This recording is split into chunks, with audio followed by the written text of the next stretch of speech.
जय हिंद दोस्तों, स्वागत है आपका हमारे एक और नए वीडियो में। इस वीडियो में हम छत्तीसगढ़ के जनरल नॉलेज के ऐसे बेहतरीन क्वेश्चन को लेके आए हैं जो आपको कॉम्पिटिटिव एग्जाम के लिए बहुत ही ज़्यादा ज़रूरी होने वाले हैं। तो चलिए दोस्तों, बिना समय को गवाए हम लोग वीडियो को शुरू करते हैं।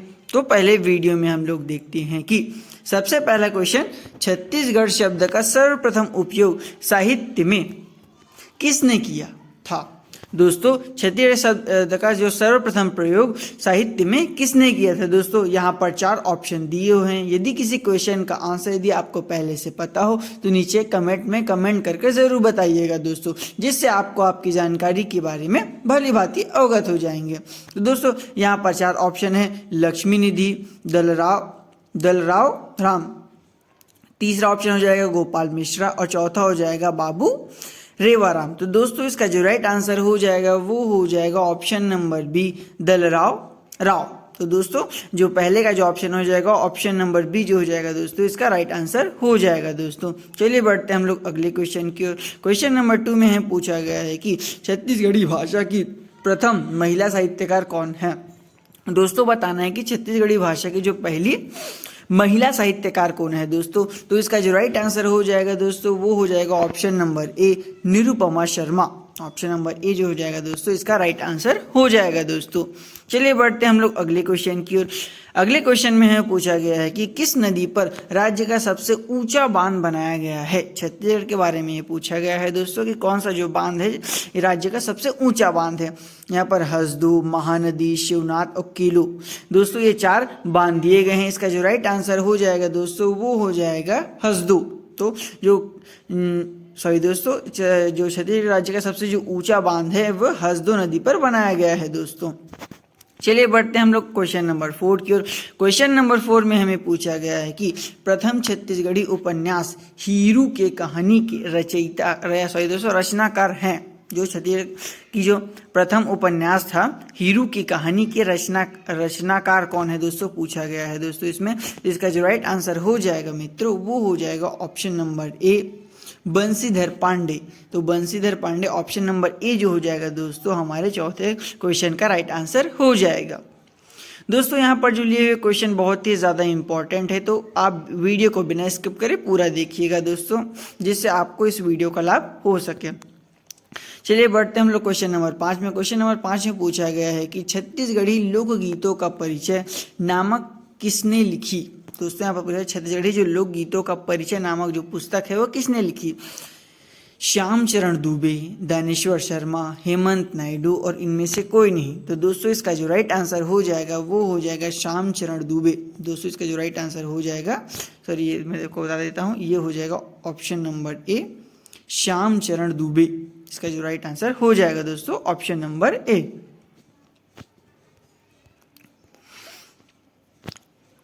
तो चलिए बढ़ते हैं दोस्तों क्वेश्चन नंबर 6 की ओर। क्वेश्चन नंबर 6 में हमें पूछा गया है कि नीले, काले या भूरे रंग की गहरी चमकीली मिट्टी है। दोस्तों, हमें बताना है कि जो नीले, काले रंग के और भूरे जो रंग की जो चमकीली मिट्टी होती है वो क्या होती है। क्या वो कन्हार होती है, डोरसा, मटासी, भाटा। दोस्तों, इसका जो राइट आंसर हो जाएगा वो हो जाएगा कन्हार। जो नीले, काले, भूरे रंग की जो गहरी चीका जो मिट्टी होती है ना, वो चीका नहीं चिकनी हो जाएगा ये दोस्तों, तो मिट्टी होती है कन्हार। तो ऑप्शन नंबर ए जो हो जाएगा दोस्तों हमारा राइट आंसर हो जाएगा।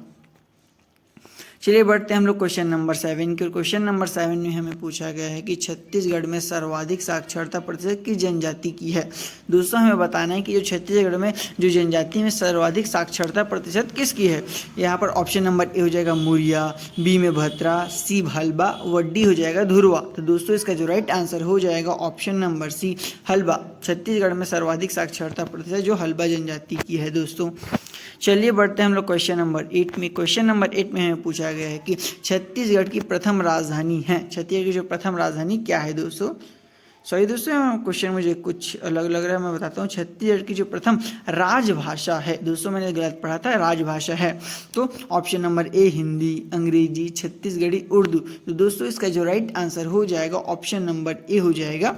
छत्तीसगढ़ की जो प्रथम राजभाषा है वो हिंदी है दोस्तों, छत्तीसगढ़ी उसके बाद आता है। चलिए बढ़ते हैं हम लोग क्वेश्चन नंबर 9 में। क्वेश्चन नंबर 9 में पूछा गया है कि छत्तीसगढ़ी हिंदी भाषा की किस उपभाषा के अंतर्गत आता है? जो छत्तीसगढ़ी जो होता है ना वह हिंदी भाषा के किस उपभाषा के अंतर्गत आता है? तो दोस्तों इसका जो राइट आंसर हो जाएगा दोस्तों वो हो जाएगा ऑप्शन नंबर ए हिंदी, सॉरी दोस्तों इसका हो जाएगा ऑप्शन नंबर ए दोस्तों हो जाएगा पूर्वी हिंदी। तो जो छत्तीसगढ़ी भाषा होता है वे पूर्वी हिंदी उपभाषा के अंतर्गत आता है दोस्तों। चलिए बढ़ते हम लोग क्वेश्चन नंबर 10 की, और क्वेश्चन नंबर 10 में हमें पूछा गया है छत्तीसगढ़ के दक्षिण में निम्न में से कौन सा मैदान स्थित है? छत्तीसगढ़ के दक्षिण में कौन सा मैदान स्थित है? तो दोस्तों इसका जो राइट आंसर हो जाएगा दोस्तों वो हो जाएगा ऑप्शन नंबर डी बस्तर का मैदान। छत्तीसगढ़ के जो दक्षिण में बस्तर क्षेत्र है दोस्तों, तो वहाँ पर बस्तर का मैदान इसका राइट आंसर हो जाएगा दोस्तों। चलिए बढ़ते हैं हम लोग क्वेश्चन नंबर 11 में। क्वेश्चन नंबर 11 में हमें पूछा गया है छत्तीसगढ़ में किस महाकवि की जन्मभूमि माना जाता है? छत्तीसगढ़ को किस महाकवि की जन्मभूमि माना जाता है? सूरदास, कालिदास, तुलसीदास या कबीरदास? तो दोस्तों इसका जो राइट आंसर हो जाएगा 11 का वो हो जाएगा option number B Kalidas. Kalidas Chhattisgarh को जो कालिदास की महाकवि जो कालिदास है उसकी जन्मभूमि माना जाता है दोस्तों। तो ऑप्शन नंबर बी जो हो जाएगा इसका राइट आंसर हो जाएगा दोस्तों। चलिए बढ़ते हैं हम लोग क्वेश्चन नंबर 12 में। क्वेश्चन नंबर 12 में पूछा गया है कि जो विशेष पिछड़ी जनजातियां हैं, मतलब कितनी है जो विशेष पिछड़ी जनजातियां हैं? 7, 9, 11, 13। दोस्तों इसका जो राइट आंसर हो जाएगा वो हो जाएगा ऑप्शन नंबर ए 7। जो 7 जो हो जाएगा विशेष पिछड़ी जनजातियां हैं। क्वेश्चन नंबर 13 देखने को मिलता है छत्तीसगढ़ में जनौला क्या है? छत्तीसगढ़ में जो जनौला किसे बोलते हैं? कहावतें, पहेलियाँ, नाटक, लोकोक्तियाँ। तो दोस्तों आप इस बात से भली भांति अवगत होंगे जो जनौला होता है ना वे जो हिंदी में जिसे हमें पहेलियाँ कहते हैं वैसे छत्तीसगढ़ी में जनौला होता है दोस्तों। तो वही इसका पर्याय छत्तीसगढ़ी में हो जाएगा। तो ये पहेलियाँ जो हो जाएगा ऑप्शन नंबर बी जो हो जाएगा दोस्तों हमारा राइट आंसर हो जाएगा। चलिए बढ़ते हैं क्वेश्चन नंबर 14 में। क्वेश्चन नंबर 14 में पूछा गया है कि छत्तीसगढ़ में प्लास्टिक कॉम्प्लेक्स की स्थापना कहाँ पर स्थित है? छत्तीसगढ़ में जो प्लास्टिक कॉम्प्लेक्स की जो स्थापना कहाँ पर है? तो कोरबा, दंतेवाड़ा, रायगढ़, रायपुर, ये 4 आपके ऑप्शन हो जाएंगे दोस्तों। तो आपको बताना है इसका राइट आंसर क्या है। तो चलिए मैं आपको बताता हूँ जो इसका जो राइट आंसर हो जाएगा ऑप्शन नंबर डी रायपुर।